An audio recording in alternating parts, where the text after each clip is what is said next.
Hi friends.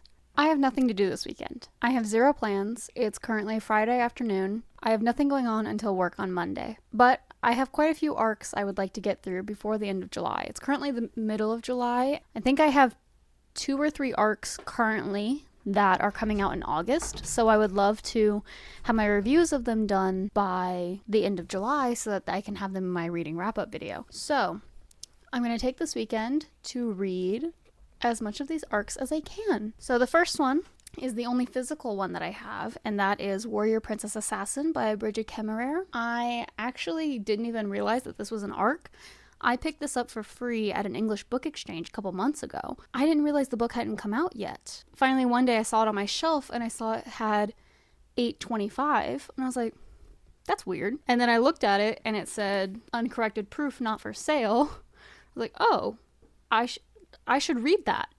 I should read that before it comes out. I will say I don't love the name off the bat. Warrior Princess Assassin feels very like 2012. That's not my favorite thing, and it's actually one of the reasons I didn't pick up the book in the first place, which I know, kind of judgmental of me. I don't know what the book is about. I did try reading the blurb on the back, and I just kept getting distracted every time. So I'm just going to go into it blind, which is usually what I do. So I will not be reading the back for you anyways. It's very long. It's like a biography of 3 different characters. I know it is this author's first attempt at an adult fantasy book, and I do enjoy her YA books. She wrote Defy the Night series as well as A Curse So Dark and Lonely, and I liked both of those series as well. So I am hoping that I enjoy this book. Would you like to say hello?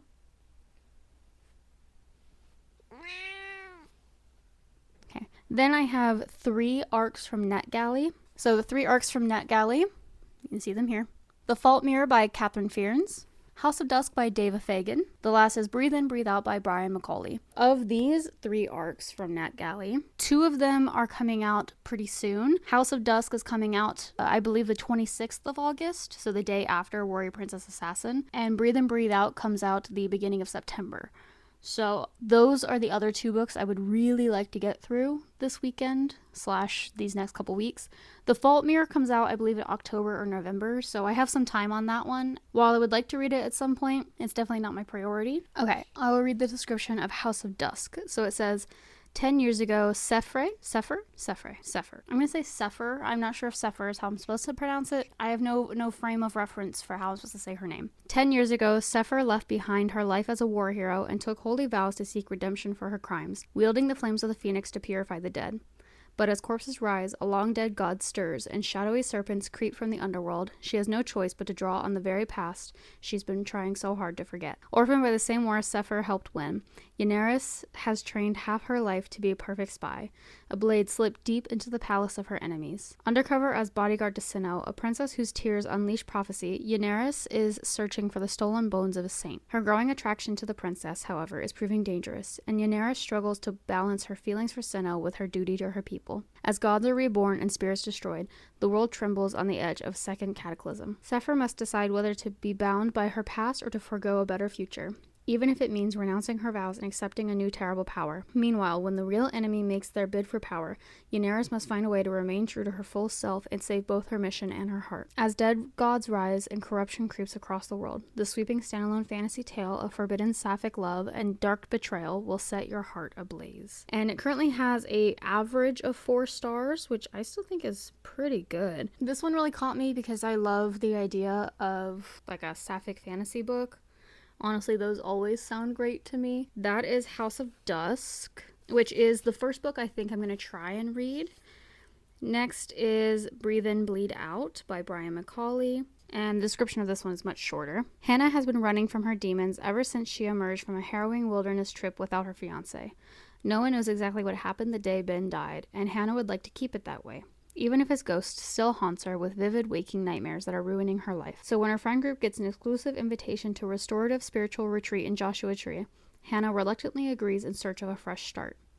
Despite her skepticism of the strange Guru Pax and his belief in the supernatural world, Hannah soon finds healing through all the yoga, sound baths, and hot springs offered at the tech-free haven. But this peaceful journey of self-discovery quickly descends into a violent fight for self-preservation when a mysterious killer starts picking off retreat attendees in increasingly gruesome ways. As the body count rises and Hannah's sanity frays, she'll have to confront her dark past and uncover the true nature of a ruthless monster hellbent on killing her vibe for good. I was grabbed by this one because I thought that the cover was just fun and silly and I liked it. And I also love a whodunit, like a classic, like everyone's dying around you, who's killing them kind of story. That I will always read those and I always think they're fun. Even if I think they're predictable and I never really rate them that high because I usually can figure out who the killer is, I have a fun time reading them every time. I have 3 different books and they are 3 very different books. I'm pretty excited. I'm going to try and get through as much as I can. I'll check in periodically, let you know how I'm feeling about the books. I will see you again soon.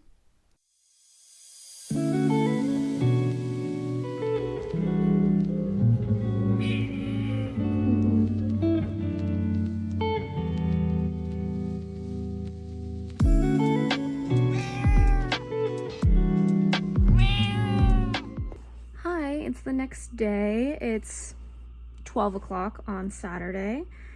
I made a bit of progress last night in House of Dusk. I read 30% last night. I honestly, after I filmed that intro part, I took like a 3-hour nap and then had to have dinner and stuff, so I didn't have a lot of time to read last night. I don't think I'm gonna get through all 3 books this weekend. I was hoping to get through. This is the longest one of all 3 of the books though. But I'm gonna try and read for a little while. I'm gonna go to a cafe for a little bit today. Yeah, that's my plan. I'm gonna keep reading for a little bit. I'm currently on page 119 out of 385. I have come to recognize that I absolutely said the main character's name wrong. Her name is not Sepher. Her name is definitely Sefri. I'm gonna just call her Seph though, because that's what another character calls her and I prefer it. So I'm gonna call her Seph. So the 2 main characters, we have Seph and Yeneris, and they are 2 different POVs. They have not met each other, at least yet. I don't know if they will at some point, but they haven't met each other. Seph is a like priestess. They're called ash dancers, and she's like an herbalist, but from what we've gathered, she was previously in like a war, and she's like a war hero, but she left that life to become a priestess. And the ash dancers' goal is to prevent like the reawakening of like this like evil, you know, entity. They can create flames from their hands, which destroys these like evil entities. These evil entities can like repossess the bodies of people. They sort of become like zombies, and that allows for more opportunity to come into the world. We are starting to see some of these zombie-like creatures come to life. They're called Skotoi. Skotoi. Seph is currently trying to like figure out what's going on there and if this evil entity is coming back, how she can prevent it. And then the other POV, we have Yeneris, and Yeneris is currently the bodyguard for a princess, but she has like some secret life where she was like a thief or like an assassin. And they are also seeing the Skotoi come to life, but the princess is actually they call her a Sibyl, but she can like see the future, and her father, who is like evil, has been using that. And then the ash dancers and the king are fighting. There's a lot of like connecting pieces between the 2 timelines and POVs, but they are not actually connected yet. I assume at some point they're gonna meet. I like Seph. I think that her background is interesting, and we keep getting like little pieces of some sort of like really dark past that happened to her, but we don't know what it is yet. Yeneris is fine. I don't have any like particular thoughts on her yet. I think she falls much more into like sort of YA fantasy girl. She kind of reminds me of Selena from Throne of Glass. But Seph is cool. Seph is also like older. She's like in her 30s, I think. We have a couple other characters. We have Timaeus, who is the apprentice for Seph. I like him. I think he's funny. He's cute. And then the princess. Yeneris' whole thing feels very... Hey. Okay. No, I wasn't busy.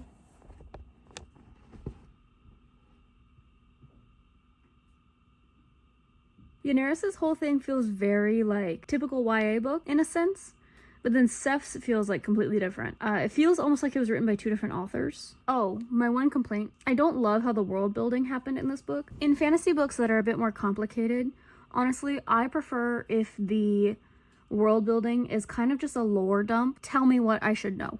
Right, give me like 30 pages of just laying it out for me. I know not everyone feels that way.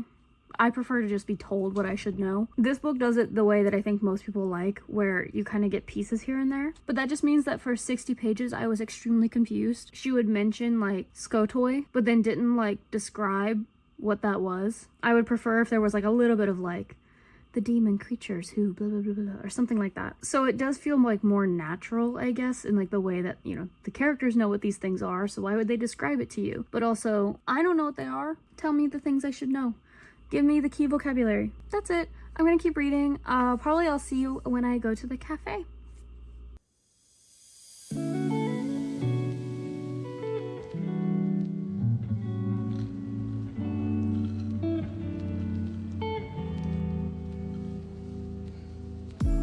Hi friends. It's many hours later. In fact, it is currently 10:13 p.m. Last time you saw me, I was at the cafe making some progress on House of Dusk, and I have now finished House of Dusk. I did enjoy it. I honestly wasn't a fan of really either romance. I think having no romance would have been the way to go, but also take that with a grain of salt as a girl who tends to not like romance in her fantasy books. But especially Seph's romance added nothing to the story for me. Yen's did add like some elements to the story, and it felt more realistic, but it still just wasn't my favorite aspect of the book. At the very least, I think Seph's romance was completely unnecessary. Otherwise, I quite enjoyed it. I think it was a good time. Once you figure out all the terminology, all the lore that you gotta work with, it's pretty good to go.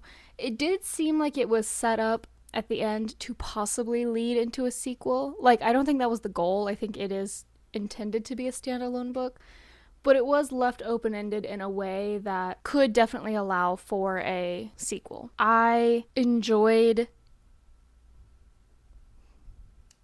already forgotten like all the characters' names. That's not good. The apprentice character, I really liked him. I thought that he was still very fun and cute and silly. He was probably my favorite character in the book. After him, I think it was Seph. I think Seph is still a very unique kind of character. Her personality and the story and the way that she is told, I think, is very interesting and very compelling, and I enjoyed her story. So that's honestly really all I have to say. I enjoyed the book. I'm gonna give it 4 stars. House of Dusk comes out August 26th, so if this interests you at all, please check it out. Moving on to our physical arc for this weekend, we have Warrior Princess Assassin by Brigid Kemmerer. I'm going to get started on this tonight. I'm probably not going to be awake for many more hours, but I'd like to get at least an hour of reading in. I will try to finish it tomorrow. Hey, Goose. Do you have anything you want to say?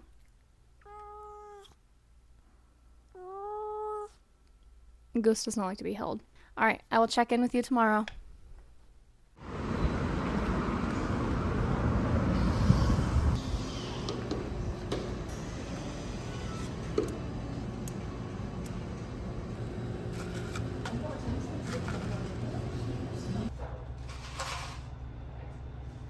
Hi friends, so I just finished filming a read with me video where I read Warrior Princess Assassin, so I figured I would pop in and give you like a little bit of a summary of what's going on and how I'm feeling.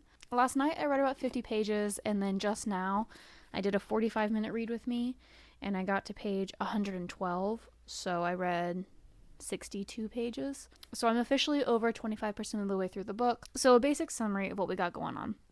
We have 3 main characters. So we have Jory the princess, we have Asher the assassin, and we have Kai, or Maddox Chironen. He is the warrior. So basically, this continent, this region, is in the midst of like a giant war.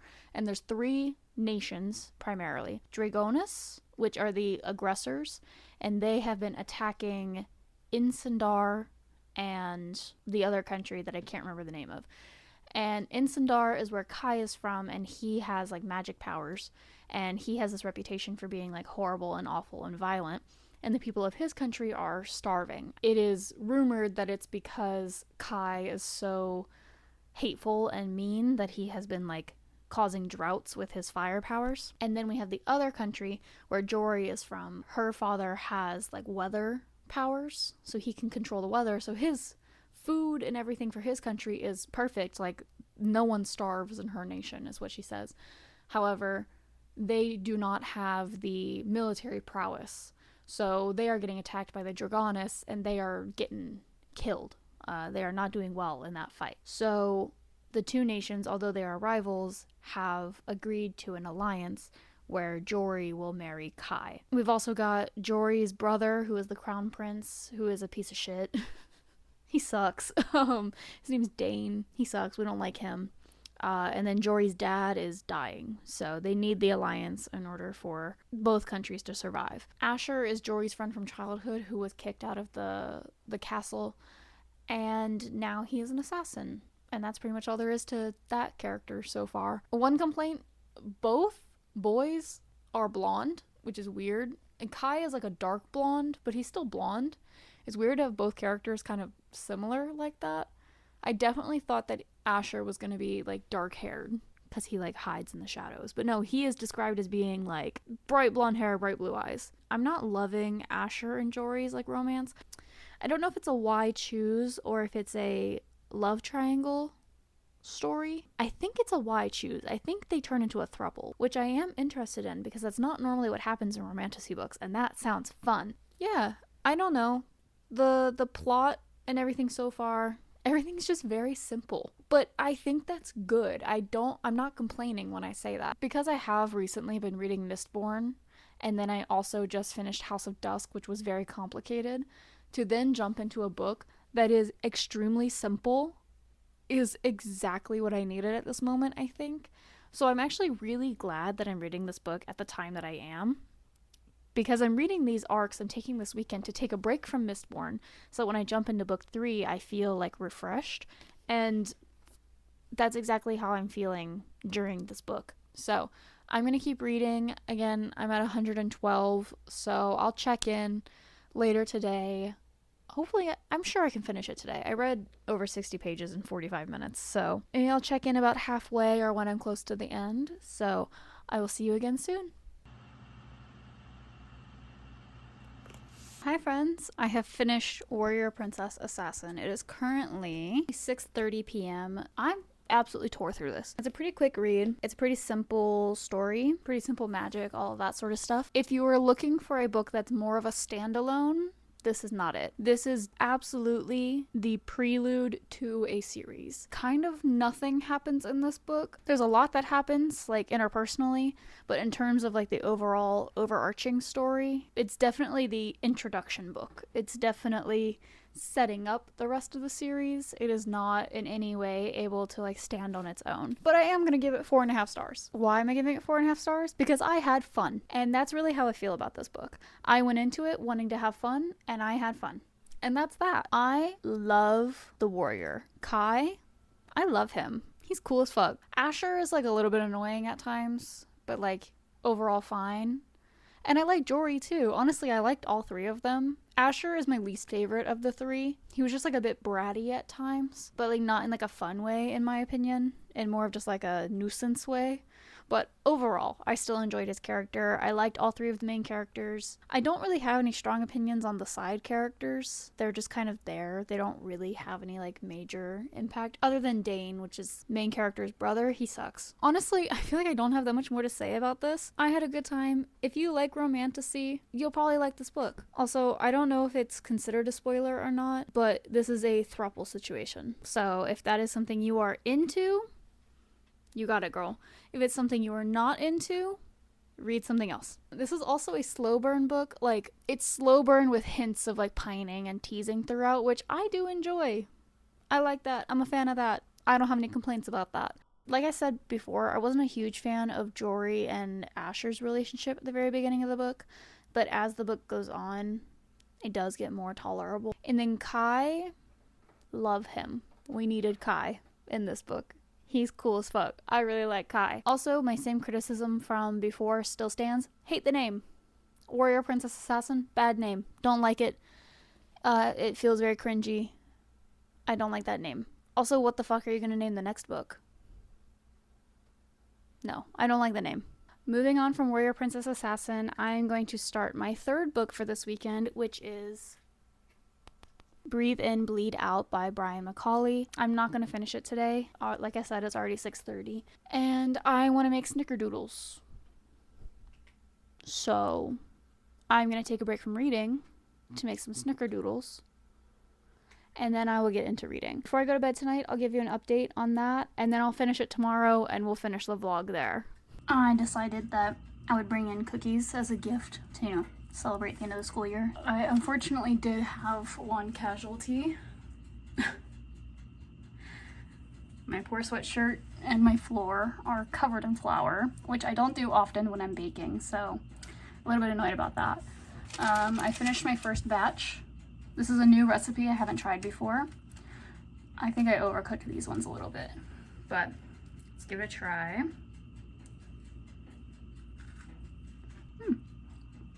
Not enough cinnamon. I should have put more cinnamon into the mixture.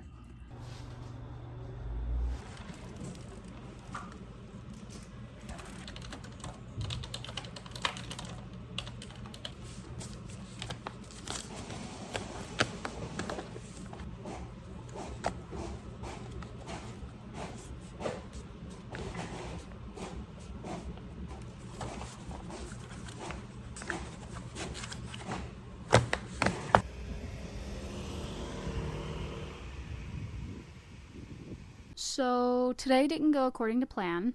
I was so much busier today than I anticipated that I would be. So this weekend vlog has turned into a just normal week vlog, which was really not my plan, but here we are. I got to work around 8:30 today, and from 8:30 until 3:30 I was working on preparing my camp materials, because every year I have to do a summer camp and winter camp. I decided to get as much done today as I could, and it was a lot more preparation than I was anticipating. I did not have the break that I thought I would, and my coworkers also helped me out to prepare for camp. So if either of my coworkers, if you see this, love you guys, thank you. I did end up reading a little bit at the very end of the day. I'm at 29% on Breathe In, Bleed Out. I believe I was at 15% when I went to work. I did actually read like a substantial amount considering the fact that, again, I was busy literally all day. But it's a pretty quick read so far, pretty easy. So far, I am enjoying it, but it is very much just a predictable thriller. Pretty much every character is a caricature and like extremely dislikable. There was just a bit of a twist a second ago, like the very last page that I read, there was like a little bit of like an interesting turn.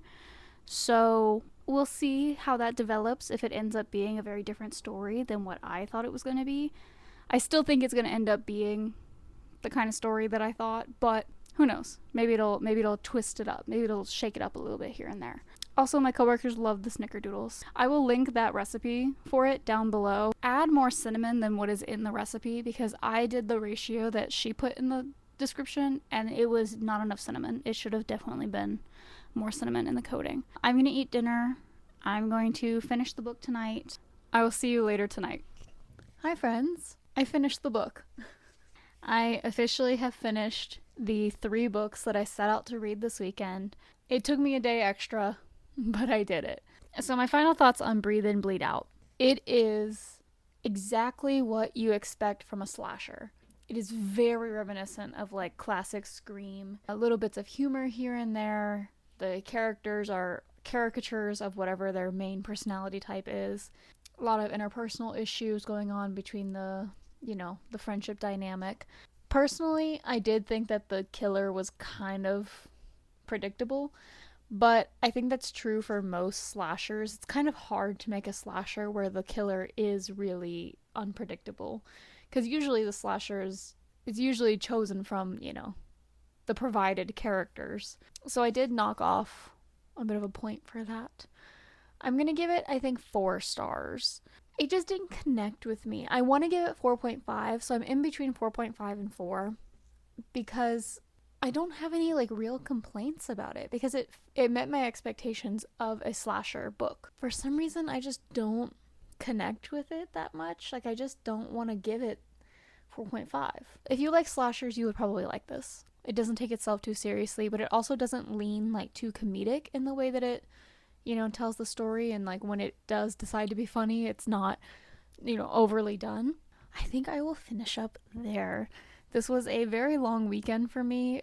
This was the first time in a while I've binge read books like this. Binge reading 3 books in 3.5 days is a lot. But I did have a good time with all three of the books, which I'm pretty lucky for, I think. I think most of the time, like, I feel like it's pretty rare to get three good books in a row, especially with arcs. Like, you never know what you're going to end up getting.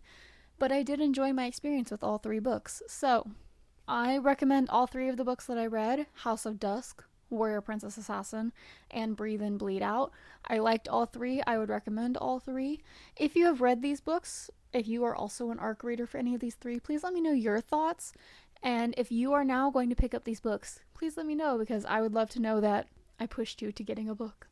Warrior Princess Assassin as well as House of Dusk come out at the end of August, I believe August 25th and August 26th, respectively.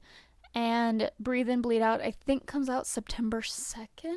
So I will wrap up there. So thank you very much for hanging out with me this weekend. I'm going to go to bed, so I will see you in the next one. Bye bye.